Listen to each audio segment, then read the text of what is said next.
Allora, Maria Pistorello, andiamo a vedere anche la situazione un po' in generale più nel dettaglio.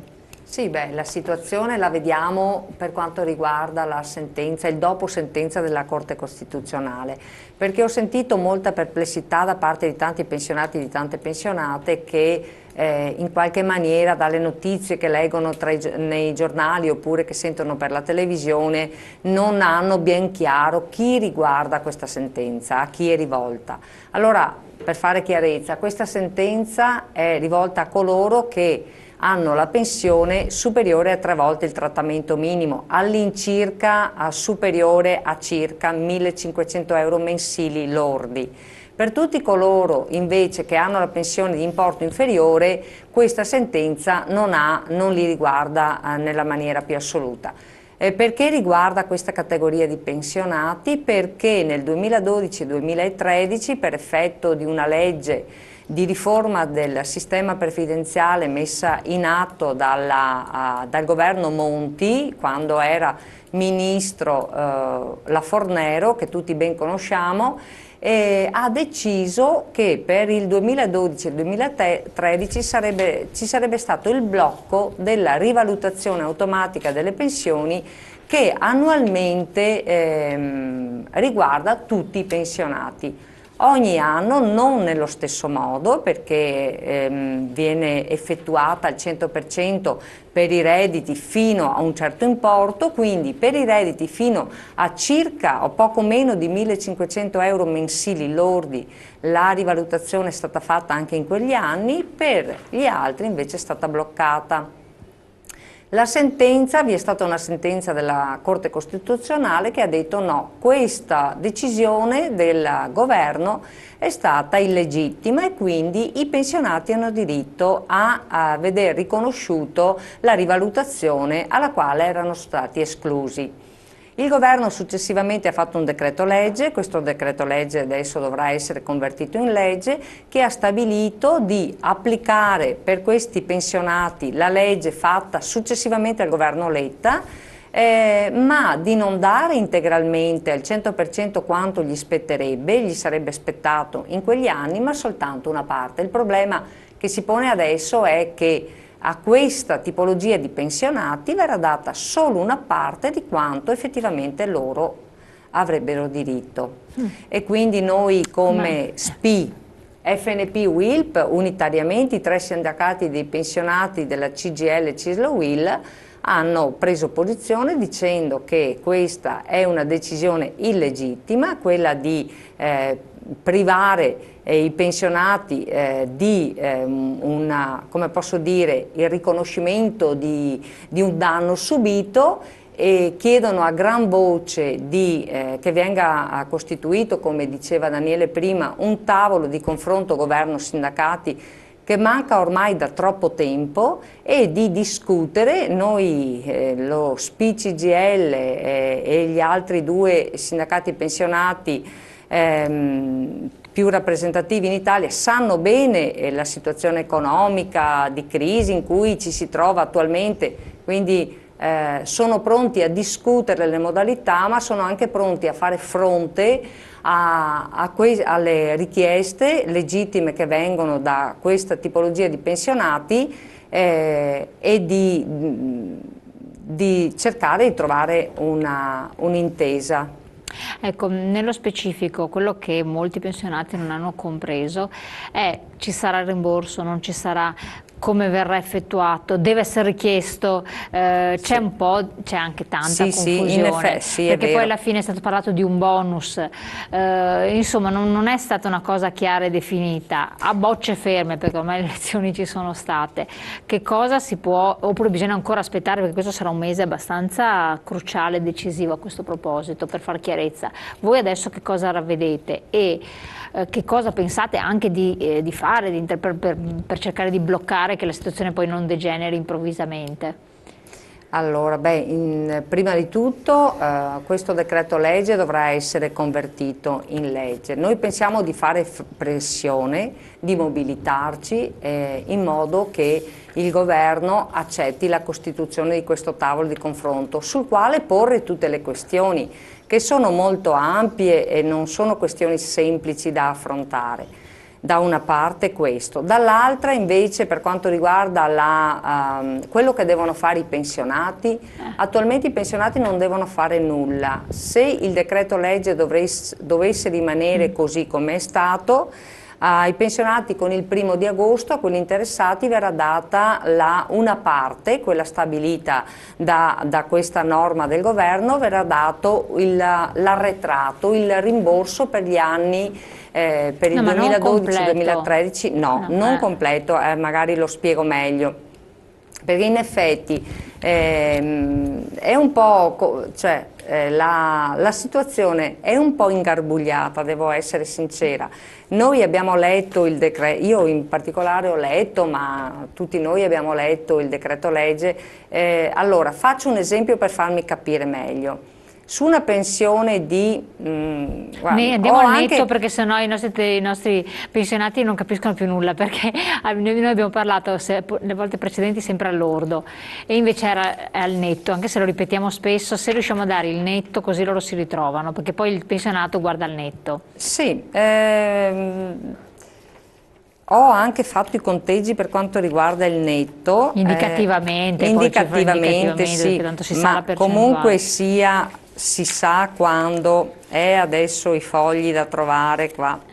Temo di non trovarli subito, ma non importa, dai, lo faccio ugualmente, penso di potermi chiarire ugualmente. Se parliamo di una pensione di circa 1.500 euro mensili lordi, poi al netto dipende anche dagli altri redditi che può avere una persona, un pensionato, però sono sui 1.100, 1.150, 1.200 euro circa mensili. Che è un po' una nette. Media questa, no, delle pensioni. È un po' una, sì. Allora, per il periodo 2012-2013 questa pensione ha avuto un mancato riconoscimento economico di circa 1.500 euro. Lo faccio in via così molto approssimativa. Diciamo che di norma le pensioni dai 1.500 fino ai 3.000 euro hanno perso circa una mensilità lorda in questi 2 anni di mancata rivalutazione. Adesso il governo cosa ha deciso? Rimaniamo sempre su una pensione di circa 1.500 mensili lordi, netti ho detto sui 1.200 poniamo, avrebbe diritto a 1.500 euro sempre lordi, e invece il governo ha deciso di riconoscerne 630 circa, poco più di 600. Lordi? Lordi, stiamo parlando al lordo. Poi diciamo che nel decreto legge del governo è previsto un sistema di tassazione, verrà applicata la tassazione separata, nel senso non sarà una tassazione pesante come quella applicata sulla pensione, sarà più leggera. Comunque sono soggetti anche questi a una tassa.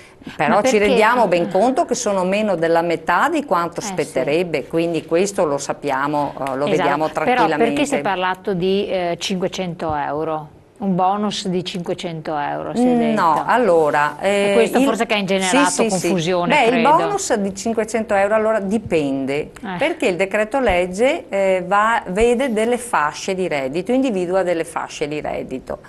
Quindi per chi ha 1.500 euro di pensione circa sono sui 600 euro di bonus, per chi invece ne ha 2.200 mensili lordi andiamo a 450 euro circa di rimborso. Quindi 2.200 vuol dire un netto di 1.600, 1.700? Sì, 1.700, 1.800 si prenderà 400 euro esatto, circa. E poi più su che andiamo su 2.700 euro circa, che saranno netti, non so, 2002, 2003, e c'è un bonus, questo rimborso di 300 euro. È a scalare.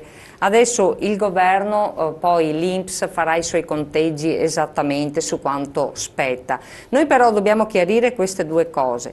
Per i pensionati che hanno avuto l'aumento negli anni 2012 e 2013 si sono visti il 2,7% un anno in più di rivalutazione, il 3% nel 2013, a questi non spetta niente. Per tutti gli altri spetta questo rimborso, diciamo parte del rimborso, non intero.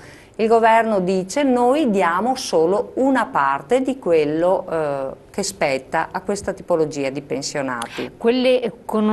Si ferma a quale reddito? Cioè per tutti? Fino a 3.000 euro. Fino a 3.000 euro, sì. Partendo dal reddito lordi, mensili lordi stiamo perfetto. parlando. Quindi Perché anche soldi non ce n'erano sostanzialmente, non ce ne sarebbero stati. Sì, la questione è questa. Infatti io all'inizio dicevo, lo speech IGL dice, la nostra segretaria generale Carla Cantone ha fatto delle interviste, è uscita in televisione in questi giorni dicendo noi non vogliamo tutto e subito, ma vogliamo discutere anche le modalità con le quali dare un equo indennizzo a queste persone che illegittimamente sono state spodestate della loro come posso dire, del loro diritto ad a vedere rivalutata la pensione come era sempre successo fino ad ora. Ecco, questa affermazione della Cantone, che cosa è stato risposto qualcosa? Non ci risulta, noi abbiamo chiesto un incontro naturalmente, speriamo che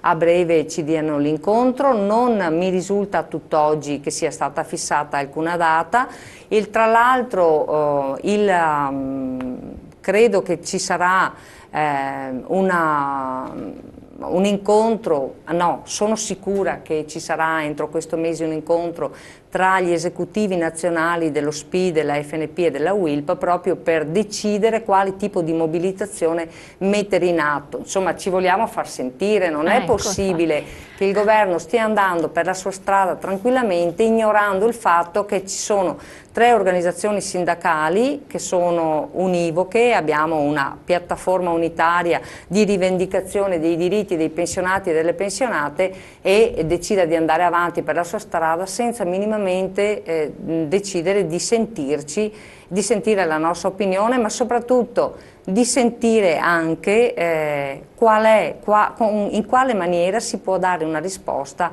a una richiesta del tutto legittima da parte di questa categoria. Assolutamente. Secondo lei, segretario, un po' a livello anche generale, questa presa a disposizione, il fatto che comunque tante volte la parte sociale, i sindacati poi a livello unitario, soprattutto dei pensionati, perché voi siete uniti anche FNP e UILP, insomma, quindi lo sappiamo. Dall'altro abbiamo anche la CGL a livello lavoratori con la Camusso. Siano inascoltati da parte del governo. Può essere un fattore che ha esacerbato anche gli animi di molti lavoratori, di molti pensionati nei confronti delle parti governative, della parte governativa, che forse si aspettavano fosse un Renzi più conciliante, vista l'appartenenza anche politica, e invece si è mostrato molto duro e non dà nessun tipo di ascolto.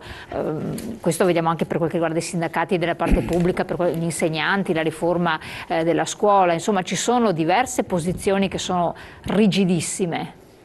Sì, intanto bisogna dire che il governo non è che non ha ascoltato tutti, non ha attivato i tavoli di confronto, perché poi in realtà la Confindustria l'ha ascoltata e molto bene, perché se pensiamo che per esempio il Job Act come uno dei risultati, poi vedremo se produrrà, secondo noi produrrà molti più licenziamenti e in prospettiva lede i diritti fondamentali delle persone. Però alle imprese che applicheranno questa roba intanto dà un bonus di una certa consistenza, perché 8.000 euro di bonus non sono una poca cosa di sgravi. Poi per quanto ci riguarda, per esempio, guardate, l'ingiustizia che hanno vissuto i pensionati all'epoca degli 80 euro.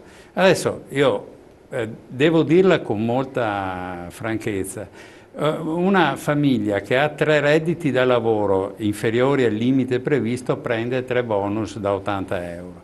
Una famiglia di un pensionato che ha 500 euro di reddito non prende nulla. Come la devono vivere questa cosa milioni di persone che stanno in questa condizione? Voi speravate perché noi continuiamo a rivendicare con forza non l'erogazione di tutto a tutti, che non ha senso, anche non ci sono poi le risorse. Noi abbiamo sempre avuto un atteggiamento molto realistico, molto pragmatico, quindi capiamo bene che ci può essere anche fissato un limite, però non è possibile che noi non realizziamo anche per le pensioni il bonus degli 80 euro, che poi significa un trattamento fiscale meno gravoso, perché in realtà il bonus è un trattamento fiscale, un beneficio fiscale che si danno ai redditi fino a un determinato valore. Questa cosa noi la riteniamo indispensabile. È chiaro che queste persone si sono sentite abbandonate da una parte politica che ritenevano, come dire, che